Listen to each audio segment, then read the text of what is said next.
And now, Jalen and Jacoby on ESPN Radio. When I pop the trunk, head to death. Y'all pop the trunk, I pop the hood. Now act stupid, I'll pop the trunk. Now give me your boom. Welcome to Jalen and Jacoby. Richard Jefferson in for Jalen Rose. Thank you so much for doing the show.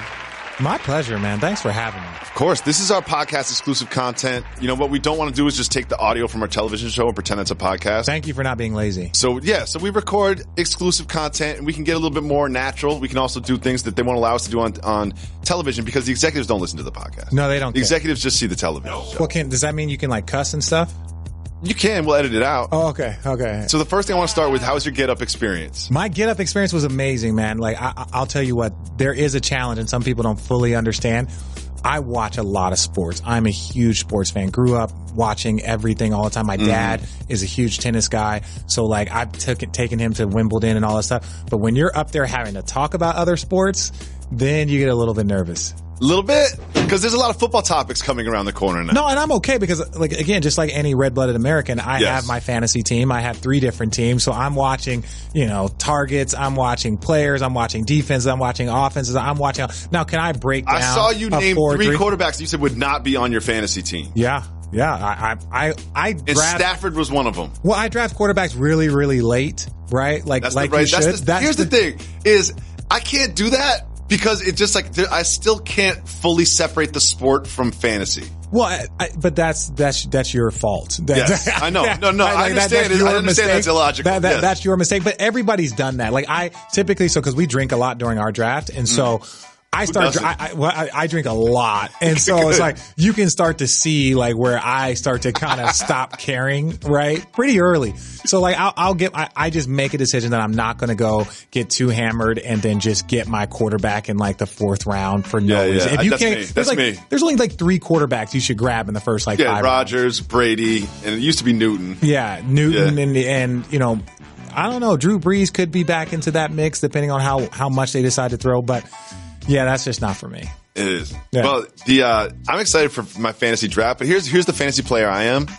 I'm so locked in, and then I start the season 1 and 3, and then I completely stop caring, and I forget to put a kicker in, and I forget who's on the bye week, and I ruin leagues. I'm the league ruiner. So, you're the person that gets you get a text from other people. Hey, don't forget, I'm playing against them in 2 weeks. Exactly. Don't forget to you don't even have a quarterback yet. Yeah. Right? You know your quarterback is hurt, right? Like other people that aren't even playing against me will check in on my roster to make sure that I'm up. I'm a league ruiner. So we have a pretty, I wouldn't say expensive league, but we put some money into it, and a lot of people are paired up in our league, right? So we have a lot of boys like that are just like paired up. So I have, my GM, I call him, because unfortunately, like I could be playing in a game in the middle of, the season. So I can't just sit in front of my computer on a Sunday. So you have people that help you out. But yeah, no, my lineup is normally pretty set. And, I have yet to win a title. I've got a couple of seconds, but I'll be fine.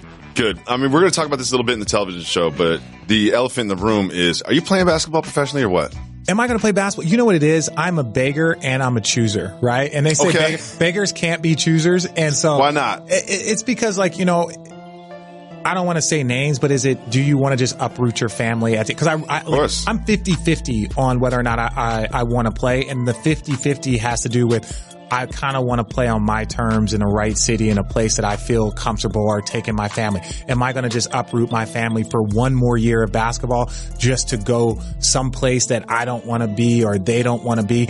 It's less about having a job right now. When you're in year 8, I just need a job. Put me on a roster. I'm just playing basketball. When you're in year 17, about to try and play year 18, it's less about a job at that point in time. So I've had an ongoing bit about you as a basketball player. I think I brought it up last time you were on this show. Okay. And I was like, Richard Jefferson, every game, 1 dunk, 1 3-pointer. That's it. And people would tweet at me every time you did it too. Yeah, that's it's like 1 dunk, 1 3-pointer in every single game that you've played in. That's all I want. Like that's what because it gives me if I'm hitting my outside shot, that lets me know that teams are having it. I'm stretching the floor, right? Mm-hmm. So that's key for me. The other one is that because I can still dunk and dunk at a fairly high level or above the level that people assume, that means I'm just putting people in a body bag. It's changed. The dunks have changed over the years. It used to be get by your man, dunk on somebody. Now it's like back, like a baseline cut when the defender's kind of not looking. Transition, make the right play. And you know what's crazy is I've never in my career, there was a time in my career where I was one of the better dunkers in the NBA. I've never been a tip dunk guy. So it's not like you're going to see like me flying in for an offensive rebound, because if you don't get that offensive rebound, the sprint back sucks. So I typically get most of my dunks off a good cut, a good play.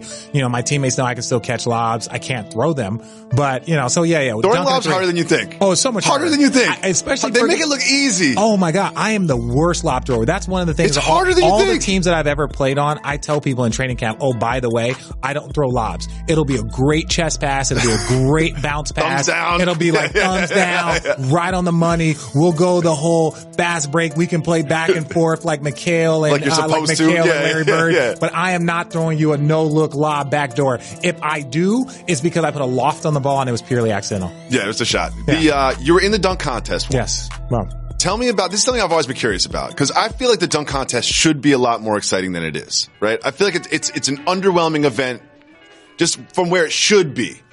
What was your preparation like for the dunk contest? Unfortunately, I was young and immature, and I just partied the whole weekend, so I didn't really prep for it. That's usually how it goes. Didn't really prep for it. There's some guys that that's their thing, and I was I'm more of a game dunker than I was that. I probably could have done better, but I just Did you know which what dunks you were going to do in what rounds? I knew what dunks I was going to do, but again, I'm such a game dunker. Like, for me to be in a gym practicing this, trying this, I had a couple in my resume that I felt like would have been good enough, but at the end of the day, unless you're out there trying stuff, you're probably not going to win.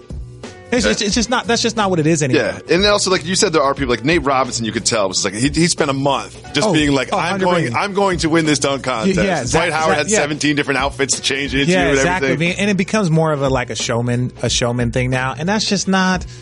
I don't know. I can see why some of the guys steer away from it, and it's only for young players, and really not even all-stars really get into it as much as they probably should. Like, Kevin Durant's not going to be in any dunk contest anytime soon. And also, and this makes perfect sense, is the quote-unquote professional dunkers, those guys. We know those guys. We see them on the internet or whatever.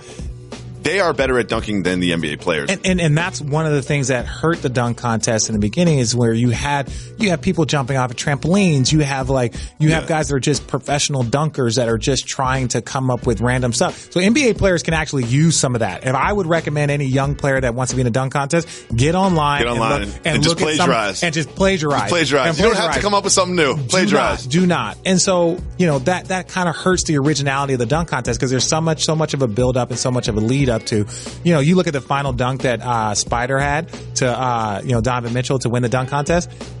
It was a 8 at best. Oh, but you remember the Aaron Gordon, Zach LaVine. Oh, that hurt. Aaron Gordon's an Arizona boy. He's a Wildcat. I watched that one. I was like, this might be the best dunk contest I've seen since the 80s. That was the best two guys going at it, right, in a very, very long time. Yes, I wanted overtime on that one. I want to be let's just keep going. But it was... Can this never end? No BS. Aaron Gordon got robbed. It was the same... You know what it reminded me of is that the dunk contest with Dominique, where Dominique gets a 47 and it opens up for Jordan to get a 50 to win, right? There was no way that dunk where his hand is at the top of the backboard and he comes down. It's a beautiful dunk. That poster where he's got fully extended, that he got cheated in that, but it opened it up for Jordan. I have a controversial opinion. Please. Not that impressed by the Jordan foul line dunk. It hadn't been seen since Dr. J. He was inside the foul line by 3 inches. And all he really did was just kind of bring it towards his face and dunk it. It didn't really have a lot of sauce on it. Don't everyone's mad at me. Reggie's mad at me. Richard's mad at me. Everyone's mad at me now. But I'll say this, that's always going to be an unpopular opinion. When you go back and look at the poster of that dunk, when you go and look at the picture of that dunk, it looks far more impressive in that mode. You're getting a little makeup done right now. This is efficiency. That is adorable. We're efficient here. Yeah. We're efficient. This is Lauren, our makeup artist. Lauren's been peppering me with white powder all day. It is. You do have to get used to wearing makeup every day. Look at my wife doesn't wear makeup every day. I think I wear more makeup than you do. I'm going to be honest. I feel like you feel very comfortable with the makeup. Oh, yeah, man. Yeah. Do you carry concealer now just for a random date night? No, but Jalen does does. Like when Jalen goes on the road, they give him like a little package. Sometimes he does it himself. Really? Hey man, it's efficient. You learn how to do it yourself. No, as you should. I just didn't know if it was like, hey babe, do you want to go to the movie? Hold on. Let me do that. I'm not that guy. I'm not that guy. I have been opened up though. My wife has turned me on to some things that 10 years ago Jacoby would never ever consider. Okay. I had my very first pedicure. Is one of the things talking about yourself in third person? No. I was talking about myself I feel like if I'm talking about myself in the past, it's allowed to go for third person. That's fair. I feel like I get a pass there. I've never heard that. I respect that. I just made it up. I might adopt that. I just made it up. I respect it. I made a character 10 years ago, Jacoby. That's fair. Yeah, that's fair. But I had my first pedicure, and she opened up to the spa life. I never had a professional massage until like 3 years ago. Yeah, I'm not a massage guy. You know what my wife is into? A really heavy like Korean spa, right? Me too. Where they like scrub you. Yeah, man. Like all I can spend 4 hours in there. That's like her favorite thing to do. They don't charge very much, and they're very efficient. Now, for me, I'm not. That's an LA thing, though. Yeah, I'm more of a steam hot tub guy. Like I got a hot tub on my roof, and that's where I spend most of my time. Me and Little Rich. We crush a little hot tub life right before bedtime for him. Little Rich. I didn't really understand the implications of naming your son Richard. When your name is Richard, you can call him Little Richard. Yeah, that's a big win. It's a huge win. That's a big win. So how about this? So my dad's name is Richard, right? Never called him Dad in my life. His name has always been Big. But Richard. You're not a junior because middle names are different or whatever. No. I have a full name, so I just never been called Junior. But I like that. Boss move. I want boss move on that. Yeah. So he's Big Richard. I was Little Richard my entire life, and so when I had my first son, like she knew that his name was going to be Little Richard. So at some point in time in my life, I could be Big Rich. But the thing that we argued about was middle name. I wanted his name to be Danger. Middle name to be Danger. Wait, what? I wanted my son's middle name to be Danger, right? Because then his full name would be like Dick Danger. Like that's oh wow, that's amazing. Oh wow, yeah, I wanted his name to be Dick Danger. That would have been awesome, wouldn't it? Oh, let me tell you how you could have got that done. I'll tell you. You tell me how I could have, and I'll tell you how I got it done. You got it done? You tell me how I could have. Oh, my God. First of all, I just want to say, huge shout to your wife. Thank you. Huge shout to your wife. The Richard thing, I can understand. She's like, look, it's her tradition, family name. I get it. That's fine. We'll have another one. I can do whatever I want. But the fact that she let you do middle name Danger just lets me know what kind of a woman she is. And she's, it's a good time. Okay, let me say this. I didn't get Danger. Oh! I didn't get Danger, but this is what we did. So I went and, you're trying hard now because this is what I want. So I got the middle name Dominus, right? And Dominus is the Latin word for Lord, which in turn is the origin of the word danger, right? So if you go back and you keep going down to the origin of the word, you go Google origin. You're reaching. You're reaching. This is what I'm saying. You're like, I got it done. No, you didn't get it done. So Dominus is Latin for Lord. So his name is still Dick Lord, right? Oh, that's even better than Dick Danger. That's what I'm saying. But I told her she just wasn't having the danger, but I got enough of it where I can call him Dick Danger and have some validity. But Dick Lord is still pretty cool. Dick Lord is solid. Pretty awesome. Does he doesn't really know the implications, but when he's like 12, he can be like, his name is Dick Dom, or is Dick Dominus. Dick Dominus is good. Dick Dominus is Dick strong. Dominus sounds like someone that Jimmy Garoppolo is going to take on the date. No, it's an amazing name. So yeah, I did pull that off. That's how I pulled it off. That's brilliant. See, what I did is one of my daughters is named Margot, and my wife's name is Joey, but it's really like joie, like French, like Joye. Yeah. And like joie de vivre or whatever. Okay. And she wanted to spell Margot Margaux. With the X, yeah. Like the actual French spelling. And like we did that at first, but then one of the nurses was like, Margiox is really cute or whatever. Yeah. And so she was still on the drugs. Oh, and she was not happy. So when she's still on the drugs is when you can get things by. That's when you get, I was like, I got to change her name to Margot. And she's just like half hazed, drugged out, just like whatever. You know what I mean? And that's how you sneak the names in. My wife had a moment in like Whole Foods like 4 days after she got birthed. And because you're allowed to like change the name on the birth certificate. You do have this grace period. 5 days. Yeah, it's like the NBA. It's like a collective bargaining agreement. There's all these little rules. She sent me a text like, are you sure this is what you want to do? And I was like, yeah. Like, yeah, 100%. Channing Frye's daughter is also named Margot, right? And so it's like how'd she do it? Margo? Yeah. So it's like Hendrix, Margot, and he has 2 more, and they followed the whole the X at the end of the names. That's kind of like his thing. Oh, yeah. So he's got Margaux or whatever. And even then, like you're talking about names and stuff, and it was like, so he was like, I was like, Marge, okay, Marge, and then your last name is Fry, so her name is Marge Fry. So it's her name Large Fry. I was like, okay, that's cool, Channing. I can roll with that. Large Fry. But that's what your friends are for, to mess with you about your kids' names. This is we call the people that tweet us questions our associate producers. Okay. They call themselves executive producers. Okay, they gave themselves promotions. Oh, wow, yeah. promotions. But I respect that. Yeah. Want to fake it till you make it. Yeah. One of them is Finger Roll Jones, one of the best names on the internet. Finger Roll Jones has a question for you. Why did Kendrick Perkins get put back on the roster of the Cavs? This is a legit question. It was a curious move. Okay, so if you follow the Cavs and you kind of follow that team, there was a lot about the chemistry. There was a lot about my addition, Channing Frye's addition, having locker room guys, having guys that could kind of be a go-between between the coaches and players and keeping players accountable. You know, you got LeBron, you got Kevin Love, you got a lot of guys trying to do different things. To bring a player into James Jones was huge for our team for many, many years. And so it's like you look at it and it's like you got to have guys that can just help the locker room, make guys laugh, yell at guys, help guys navigate. You don't need him to get 10 rebounds. No, it wasn't for that. And it was like, are we going to fill our roster with just a kid that will not play, or are we going to put a guy in our locker room that can help these guys on this journey, that can talk to the guys, that can keep guys working hard and focused, make guys laugh. Those things are so. When you're talking about the 15th man on the roster, it's not about production. It's more about what you can contribute. As a fan, let's say you have 3 games a week. We see 6 hours of that week, especially if you're on a road trip, right? Yeah. But as a team, you're experiencing 7 complete days. So it's not just about can they perform during those 6 hours. Yeah. It's about having people around to ease the rest of it. And you have to understand too, like what role he's going to do. How many 15 men play? Like Ryan Anderson, great player, right? Very good player for the Houston Rockets, making $20+ million. He did not play in the postseason. It's odd. Because remember 2 years ago, he was like the key to this success. He was really key, but they just decided to go a different route. So you got a guy like that making $20 million and is a key player in his prime, not playing.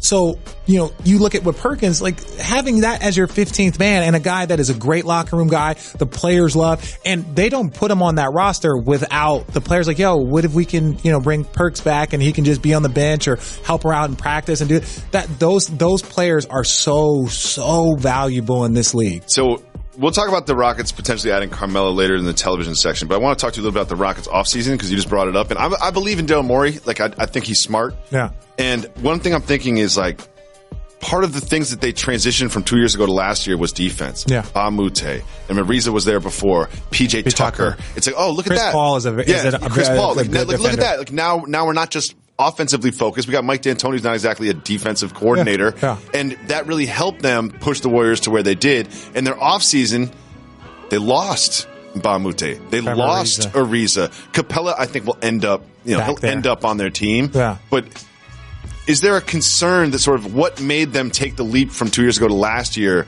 is sort of regressed from last year to this year? Well, I'll say this, and I think the NBA needs to take, everything is cyclical. You get tons of changes, you get tons of this, you get tons of that.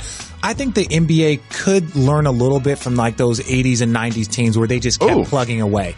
Keep plugging away because the Warriors, and I'm going to say this, the Warriors have 2 more years. They have 2 more years of being dominant. You said this before. I said this before because of the tax implications that are going to happen. Draymond Green, if they win another championship, and that'll be their 4th championship in 5 years. Yes. Why would Draymond Green, who is 29, maybe 30? No one wants to leave. No one wants their own time. No one wants to leave. Team. But why would you take a series pay cut? Klay Thompson, one of the best players in the game. Why would you take a pay cut? So now let's say you pay all of these players.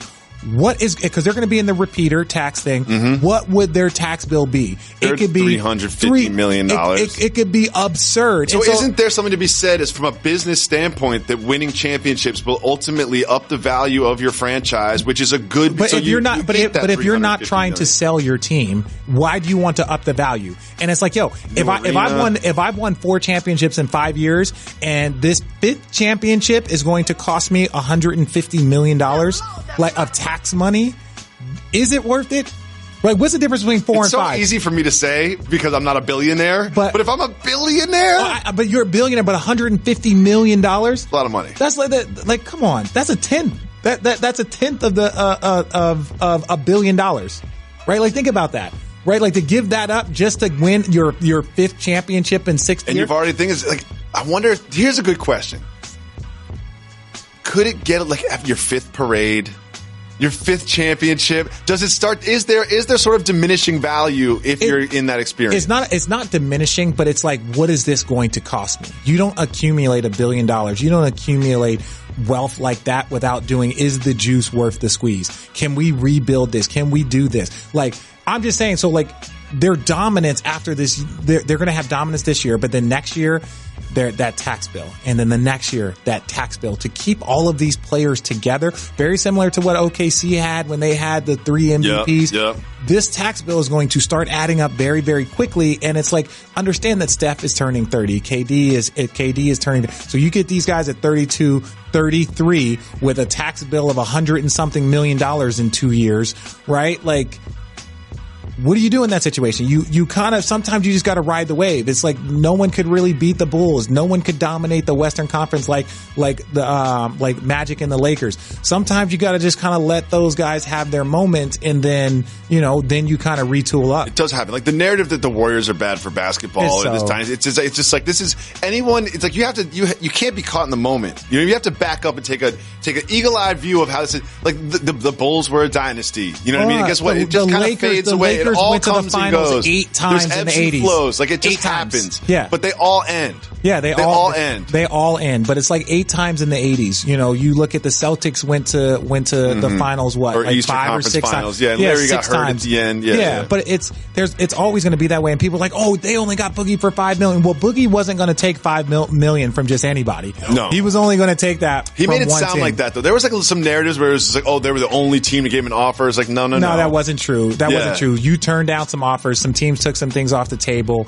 I think that hurt New Orleans. I do. I think they also looked at it. Are we going to pay him $20 million and not bring him and just basically in a rehab year, right? Like that's tough. And they were saying that like he had like kind of a crazy Achilles, but he popped the good one.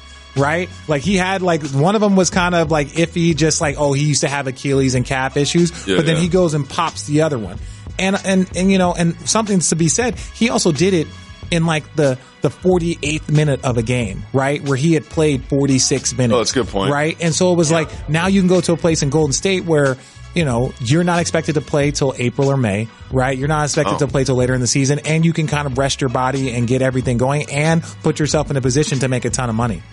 I think they'll have fun too. Like I think that's one of the reasons that KD signed with them. I think it's like that. This looks fun. Yeah, it is. It's like Winning is fun. Yeah, like and the way they share the ball and like just like the personalities. Like it just seems like a fun place to play. Well, yeah, it's fun when there's no pressure. And people say that the Golden State Warriors, like, what do you mean they don't have pressure? They're expected to win. It's like, yes, but if KD has an off night, Steph might have 50. If Steph has an off night, Clay might go for 60 on 6 dribbles, right? It's like, you don't know. Like, that's the thing. It's like, I can go out there and just play basketball. There is no pressure for me to score 35 every night. Now, your natural ability will shine in that system, and there is pressure for as a group.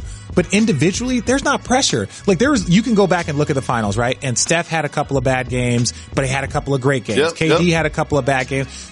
Clay was kind of in and out. Clay didn't do anything spectacular. An understated playoff. Yeah, understated. Could LeBron James have a series like that? No. In any of these series. Was Richard Jefferson going to pick up the slack? No, not a chance. They weren't going to pay me enough to pick up the slack. Maybe at 27. But it's like, think about that. Like, LeBron James couldn't have 2 bad games in any series, or they wouldn't have made it there. Right? He couldn't have done that. And so when you look at it from that standpoint, it's like, they're playing kind of stress-free basketball, right? And now you're going to add Boogie Cousins, and you're going to add another stress-free situation. So Boogie's going to get to go on the bus. He's going to get to travel. He's going to get to hang out for 8-9 months, and then he's going to show up. Not a bad part of the country. No, it's not a bad part of the country. He's getting paid $5.3 million to rehab, and if he shows anything and wins a championship, he can win a championship and go make a ton of money, God knows where, doing whatever he wants. And let's be honest, that free agent class for the Lakers can look good, because you got to believe that like Klay Thompson, Boogie Cousins, like these guys are going to be free agents. Boogie Cousins might not re-sign with the Golden State Warriors, right? No, they probably won't have $24 million to pay him. Now the Lakers will. So now if the Lakers allow, if he looks good, playing 20 minutes a game, now if the Lakers allow him to rehab, if the Lakers allow him to rehab up in Golden State, it was like, hey, you get our guy healthy for us, and then we'll see what he's capable of doing, and then we can pay him. Then you got, again, you're going to have Draymond and you're going to have Klay both come up in their contract situation. I'm really glad the Lakers didn't trade for Kawhi. I'm really glad they sort of like just stay pat, and they're just like, you know what? we're going to run with LeBron and these young players. We're not going to win a championship, and then we'll just pick some players off in free agency. I think so. I think getting LeBron helps that free agency part. It helps that a bit. You think? But I think you don't think they're there to people want to play with Zubac? I also think that they need to look at what happened with Paul George. When you had a chance to go get a guy, and not that he was scoring, but he was like, that pitch to him is like, hey, look, we gave up things to get you because we believe in you, right? Obviously he felt comfortable with that city and that money and the relationship, and it was just like, yo, like, you're our guy. We went to go get our guy, and he felt comfortable in that spot. And he said, like, look, the Lakers had a chance to go get me, and they didn't. They didn't want to give up anything to get me. Now, for a player to say you didn't want to give up anything to come get me, but you want me to come here. Now you're like, hey, now that we can get you for nothing, and we just want to sign you. That's not how players want to be wooed. Now, if I'm a free agent and I fulfill my responsibilities like LeBron did, and I decide to go someplace else, that's a different story. But when Paul George said he was not going to resign, Indiana made him available, and the Lakers were like, no, he's just going to come to us, and we'll wait. He's going to come to we give up something the same for thing him? with Kawhi, right? And I'm going to go and say this. San Antonio and Pop, they were never, ever going to trade Kawhi to the Lakers. Everybody that played in the NBA has that exact same opinion. Well, I play like being in San Antonio and being Pop. There were two teams that when you knew they were on the schedule, they were coming up. He was extra Pop.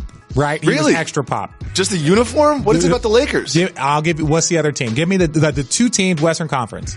Two teams in the Western Conference that made Pop extra Pop. I'm trying to think it's like some sort of historical, like a 2-decade year. I'm going to say Jazz. That's such a dumb answer. I'm not a smart person. What do you expect? Okay, same state. Oh, Rockets. Dallas. The Mavs. Why would he be extra pop We for the talking Mavs? about all the years that they have.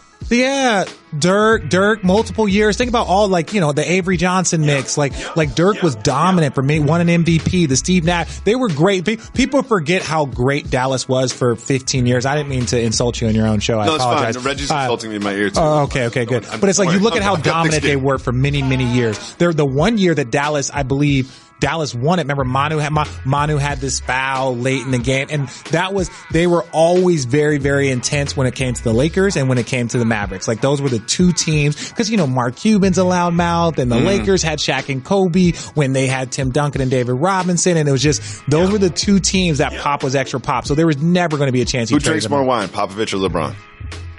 Ooh, that's a good question. Both known for their wine. That's a good question. Enjoyment. I feel like the wine is new for LeBron, though.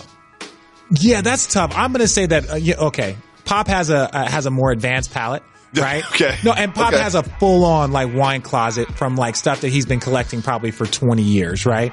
Where Bron is newer in the game, and so his palate is advanced also, but I think he's more still learning it. That's fair. Right? So I can't say who drinks LeBron more. has the potential to grow into the wine connoisseur that Popovich is, but Popovich has years on him. Yes, like this is what I'm saying. Pop can this is how I'll explain to you.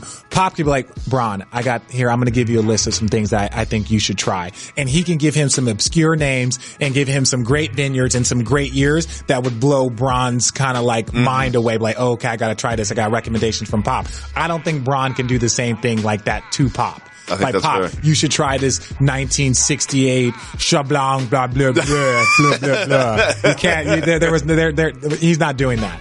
Let's give the people what they want. Okay.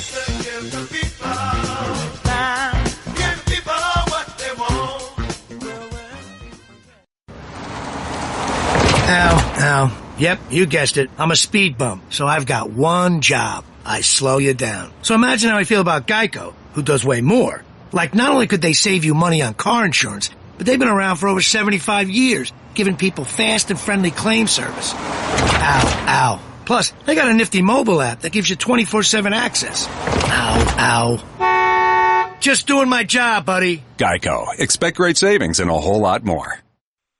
Carmelo Anthony is about to be traded to the Hawks. Come on, and then the jump right Hawks in. are going to waive him, buy him out, so he's now going to be free to sign, with all indications are, with the Rockets.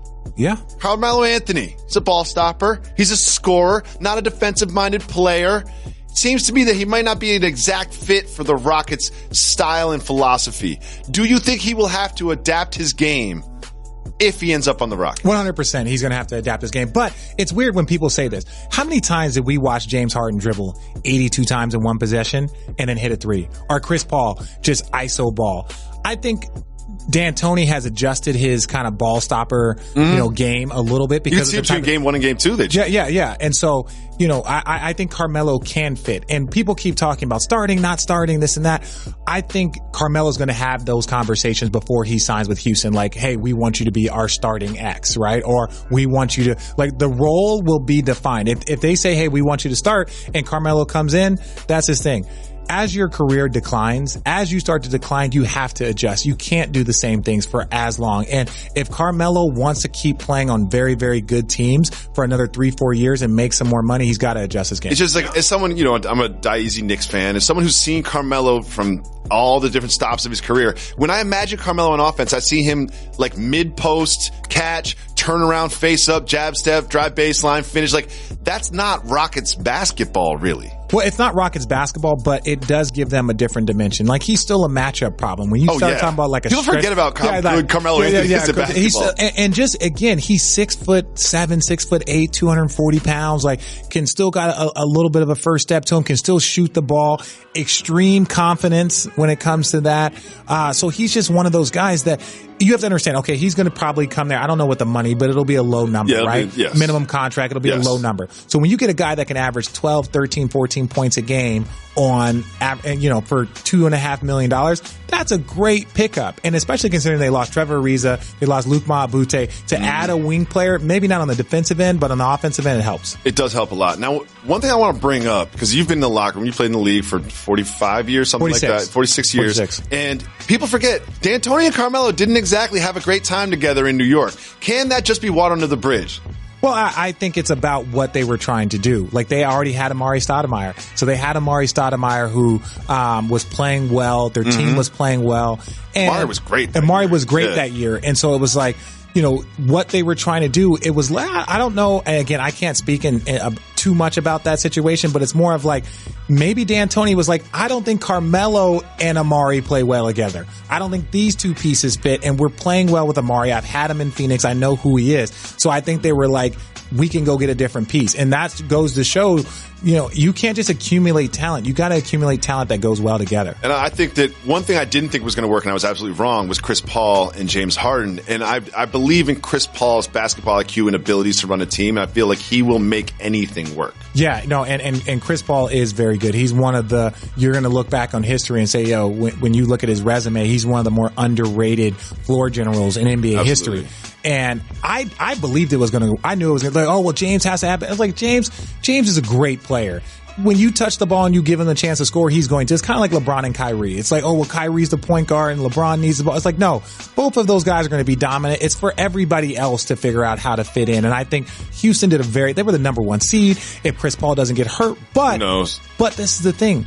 Clipper fans are looking at that situation like, hey, we told you so, right? Like, we've seen this, and Houston has seen it too, because Chris Paul was hurt during that series a few years ago as well. And that's the thing. It's like, it takes a lot. Like, not to bring up Michael Porter and, his situation. I know this is kind of off the beat, but it takes a lot to be a professional athlete. Yes. Body wise. It takes a lot to get to the playoffs. It takes a lot to get to the finals. Like, you put your body in a spot of exhaustion. Like, Chris Paul hurt himself on like the last play of the game because he had exhausted himself, that his body broke down. And that's what you have to be able to do that to get to the finals. Someone former Cavaliers general manager David Griffin was on the radio. What up, Griff? And he had a very interesting opinion about the construct of LeBron's new Lakers. Let's listen. I don't really understand exactly where they're going from the standpoint of playoff basketball. I get it. If you want to put multiple playmakers out there and make the game a little easier for LeBron to play, I totally understand.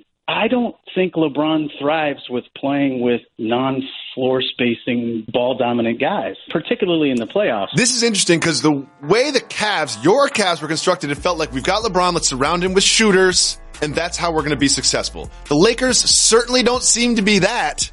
Do you agree with what Mr. Griffin is saying? I think they're trying to field a team, and I think they've done a good job. I think they've done a good job of fielding a team with the best possible assets they can this year.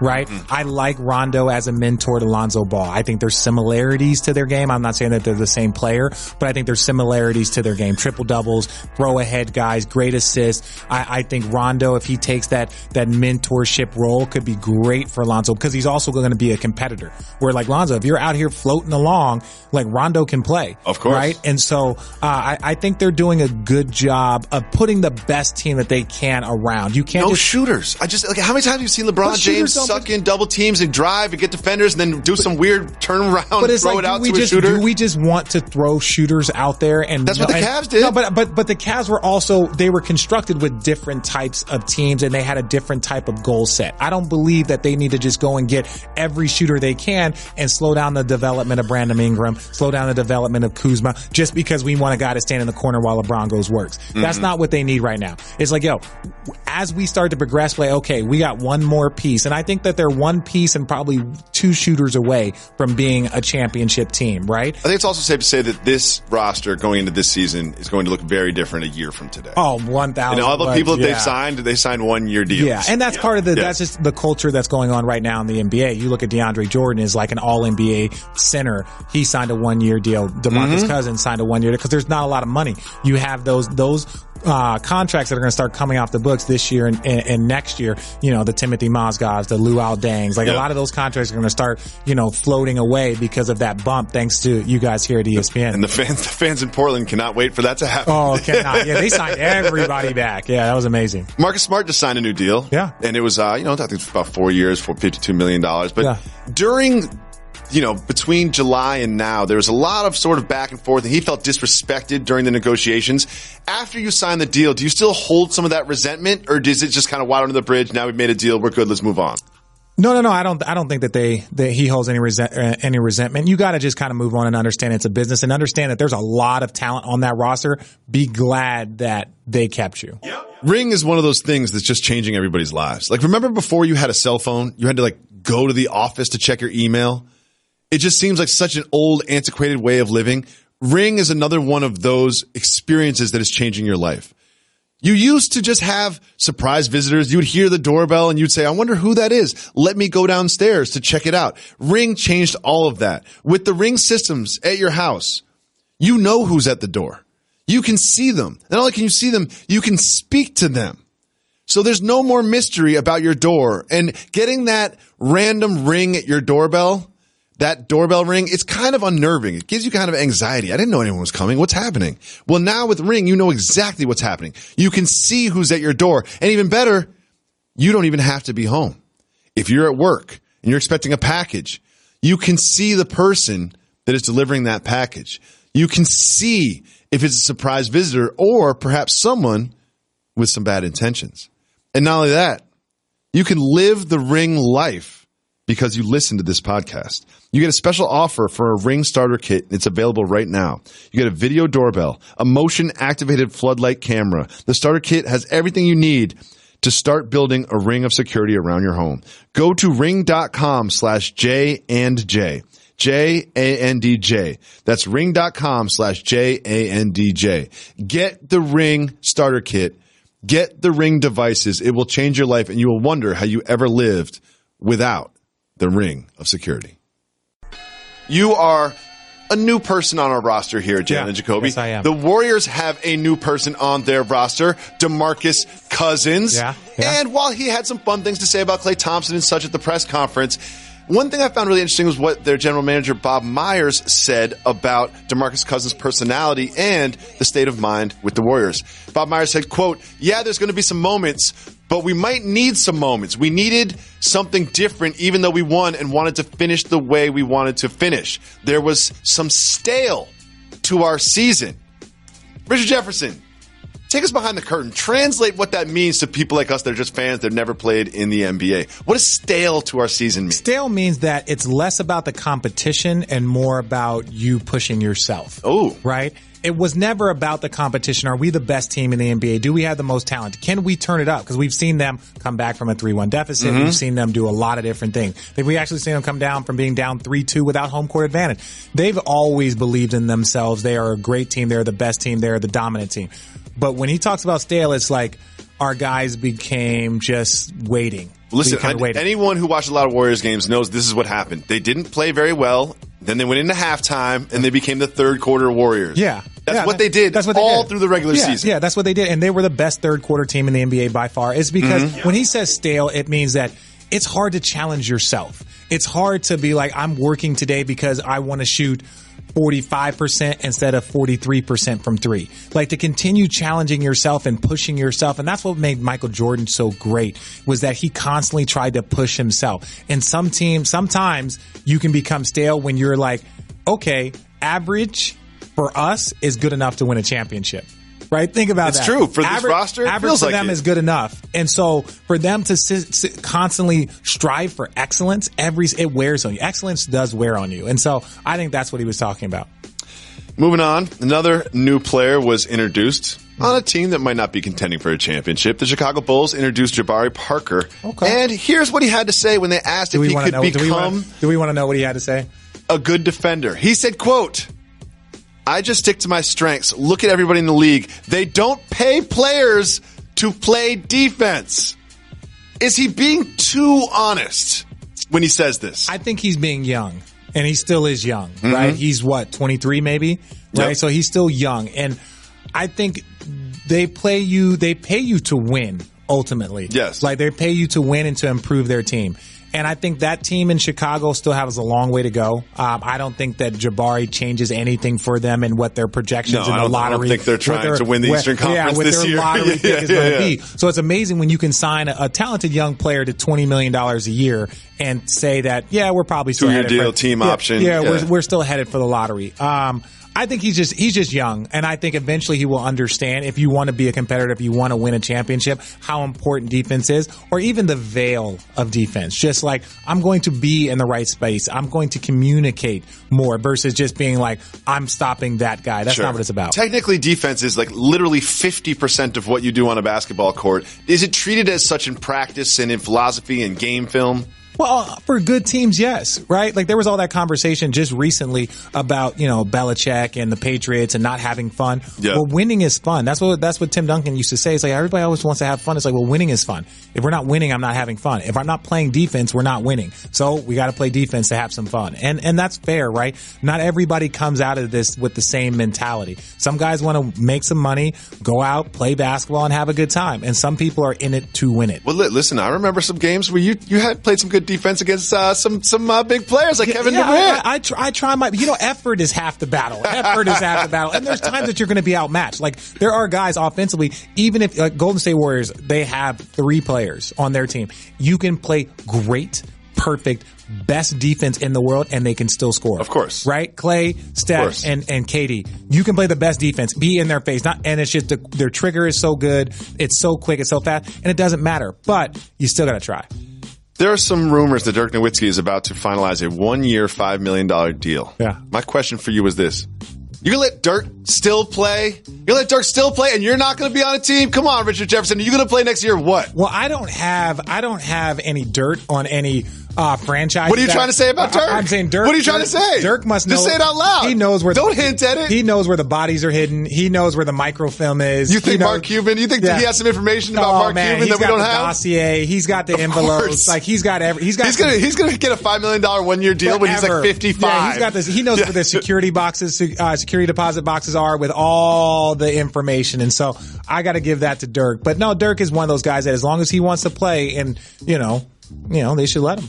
You did a really good job of avoiding the real question, which is, are you going to play in the National Basketball Association? I told you, I told you before, it's like, unfortunately, I'm a beggar and I'm a chooser, right? So it's like, I have some things that I'm interested in that I would like to do. But am I going to uproot my family and just move to a random city? Because I only want to play basketball for 1 more year. Everybody wants to talk about I retire. 1 more year of basketball is all I have. Translation, that means nice city to live in, team that could potentially contend. No, and that is not true. The second part is not the team that contends. I want a championship. If it's about me being in an opportunity to help a young player, to mentor a young player. I've mentored players throughout my entire career and have relationships with most of the young players that I have in my life.